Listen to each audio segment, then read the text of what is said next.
வந்தாச்சு மீண்டும் மிஸ்டர் சீமான்.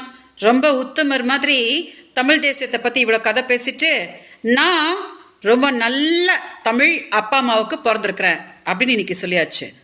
அப்போ நான் என்ன மிஸ்டர் சீமான், ஹிந்தி அப்பா அம்மாவுக்கு பிறந்திருக்கிறேன், நானும் தமிழ் அப்பா அம்மாவுக்கு தான் பிறந்திருக்கிறேன். ஒன்றும் இல்லை மிஸ்டர் சீமான், நெக்ஸ்ட் நீ முதலமைச்சர் ஆக்குங்க அப்படின்னு நீங்கள் சொன்னீங்க இல்லையா? நீங்கள் தமிழ்நாடு மக்களுக்கு ஒரே ஒரு விஷயம் கிளாரிட்டி கொடுங்க, அதுக்கப்புறம் அவங்கள முதலமைச்சர் ஆக்கலாமா வேணாமான்னு அவங்க முடிவு பண்ணுவாங்க.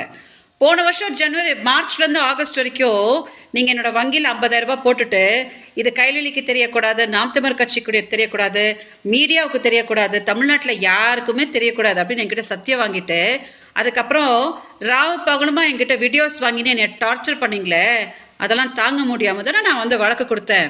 அதை அப்படியே மறைச்சிட்டு திமுக இவங்களை கூட்டிகிட்டு வந்திருக்கிறாங்க என் பேரை நாசம் பண்ணுறதுக்கு அப்படின்னு சொல்லிட்டு ஒரு பச்சை பொய்ய